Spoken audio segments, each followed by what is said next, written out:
la salud es una consecuencia de todo el estilo de vida que tiene que ver con el ejercicio, con el descanso, con la nutrición y con todo el entorno vital de la persona, que en un lenguaje hayekiano es muy complejo, no se puede encorsetar.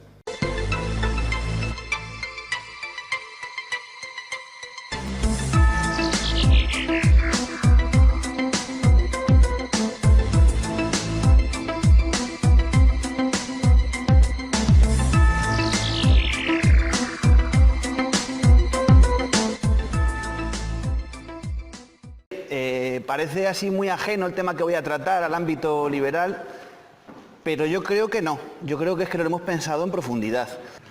Estamos todos de acuerdo en la defensa de la propiedad privada y yo parto de la base de que nuestra propiedad más esencial es nuestro cuerpo. Es la propiedad que nos va a acompañar en todo nuestro camino vital. Entonces, defender esa libertad no creo que esté lejos del debate. Yo vengo aquí a traer dos ideas muy claras, que es por un lado vamos a hablar del modelo de sanidad estatista. Y digo estatista, que no solo estatal, básicamente porque siempre que hablamos del ámbito de la sanidad, en los artículos liberales, siempre hablamos simplemente de la titularidad de nuestro seguro.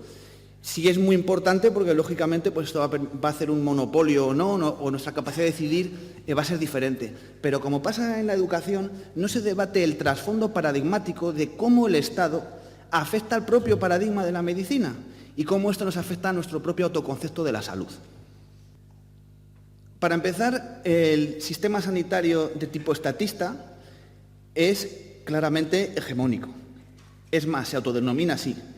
En el momento que da el adjetivo calificativo de alternativo a otras tendencias.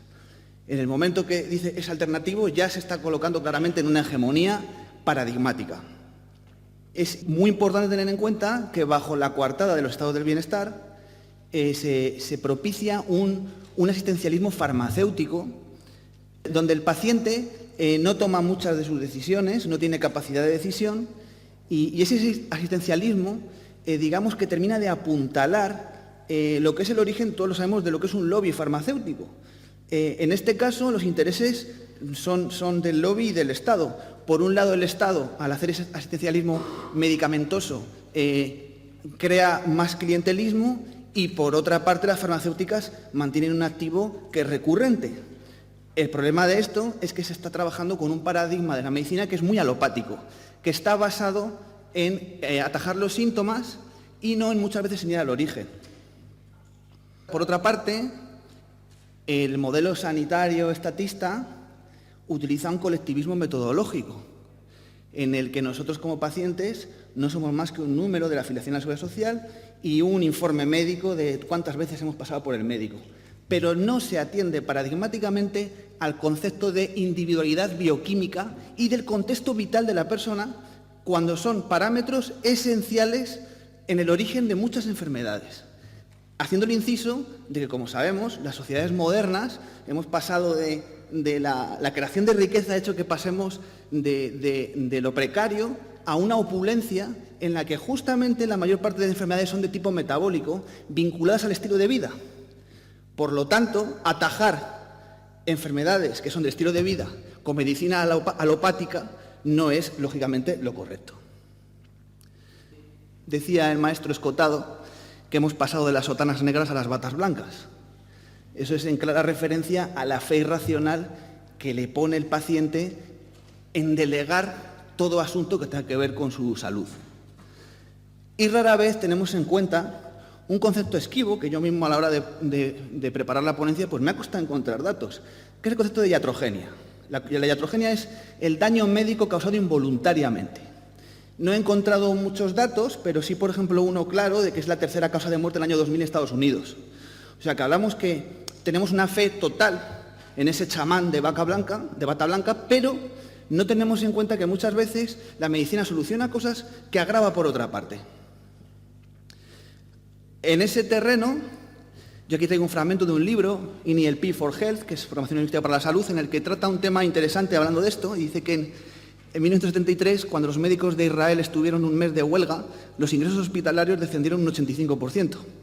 El número de fallecimientos bajó de un 50% y alcanzó el nivel más bajo registrado. La anterior marca se había establecido 20 años antes, durante otra huelga de médicos.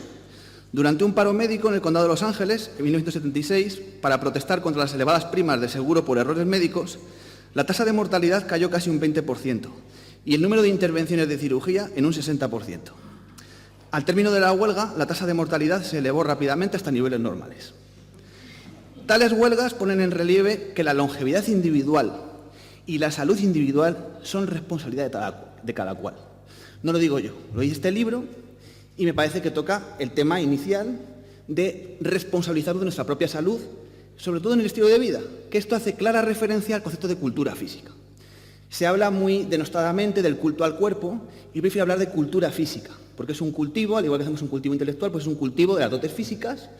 A mí me gusta utilizar esta palabra porque engloba varias tendencias y es una corriente que podríamos ubicarla en el mundo clásico, en el mundo helenístico grecorromano, que se basa en encontrar una armonía estética, que es manifestación de una armonía metabólica, que no es casual, es consecuencia de lo que se llamaba, en los albores de la medicina moderna hipocrática, se llamaba la dieta. Hoy, curiosamente, la corrupción de la semántica no llega solo al terreno de la política, también copa otros estratos de la sociedad, y ahí tenemos el concepto de dieta. A cualquiera de vosotros digo hablar de dieta y estáis pensando en un régimen, como el régimen totalitario, en el que antes alguien desde fuera te dice qué es lo que tienes que hacer. Yo me refiero al concepto de dieta etimológico, que viene de diaitía y que hace referencia al estilo de vida, que es de lo que hablaba Hipócrates, el padre de la medicina moderna.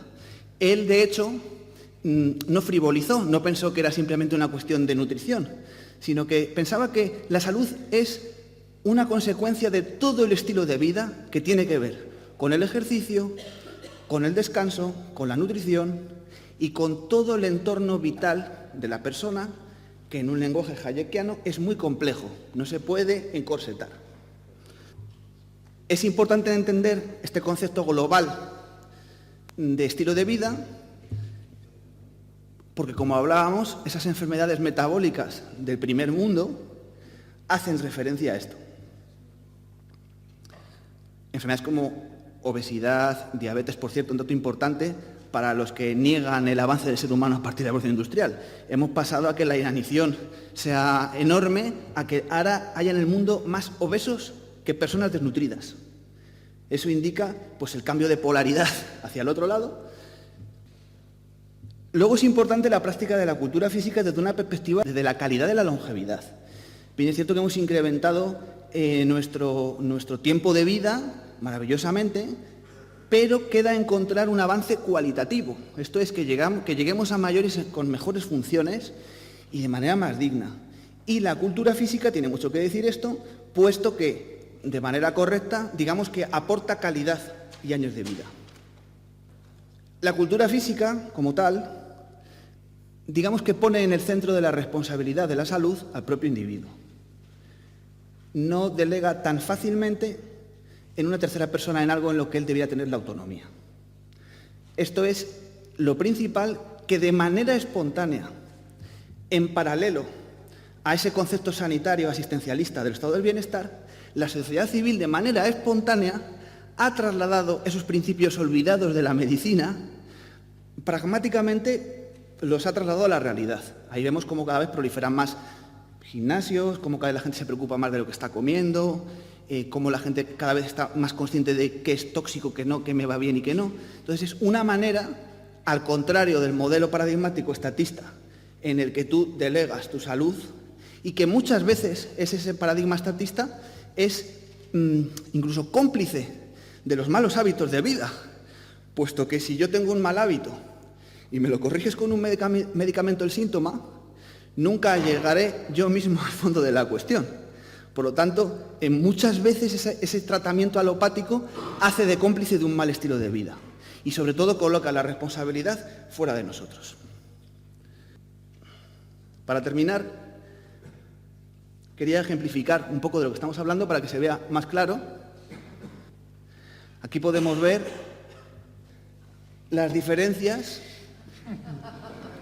entre exigir un derecho y entre ejercerlo de manera individual. Muchas gracias.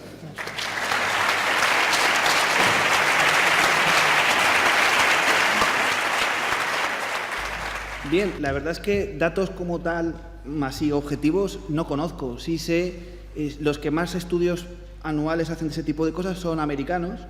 Curiosamente es una cultura que también tiene bastante presente ese concepto, pero lo que me dices es una cosa que la veo totalmente clara, porque aquí muchas veces en el ambiente liberal se aborda la defensa de nuestra autonomía y nuestra libertad desde una perspectiva meramente política o propagandística. Yo estoy de acuerdo en que muchas veces trasladar una idea es como un producto, pero responde a veces a un patrón psicológico profundo.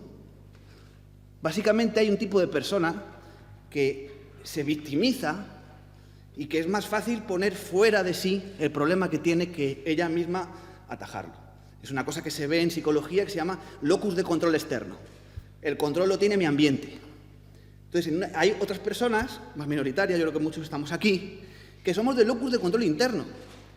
Antes incluso de conocer estas ideas, pensamos que nosotros somos el centro de nuestra vida en cuanto a una responsabilidad. Entonces, es muy fácil que esas ideas permeen.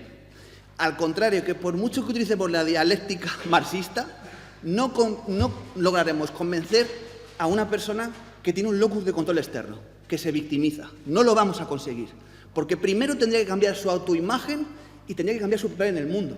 Entonces, en esos países a los que te hace referencia, ese concepto de ser responsable de tu propia vida está, digamos que, más introducido en la sociedad. En las sociedades en las que ves que es más sencillo implantar la idea de ese existencialismo, va a ser más difícil, lógicamente.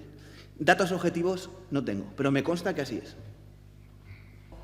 Bien, es una buena pregunta. Yo, para empezar, creo que aquí esas costumbres de mercado, esas tendencias de mercado, en un campo, en el de la alimentación, que es de los menos regulados, por eso tenemos esa oferta tan maravillosa, yo pienso que lo que demuestra es un poquito qué es lo que consume la gente sin más. Que puede estar condicionado un poco por la información, de acuerdo.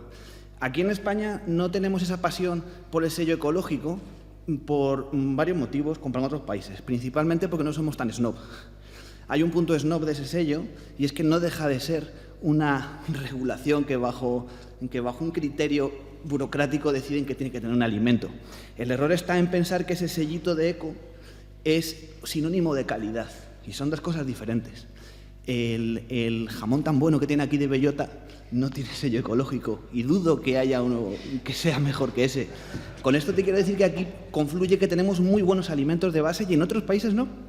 Entonces, ellos demandan una mayor calidad que normalmente y erróneamente el consumidor asocia a un sello ecológico que no es ni más ni menos que normativo en cuanto a fertilizante y una serie de procesos, que está muy lejos, te lo digo ya, de ese sinónimo de calidad.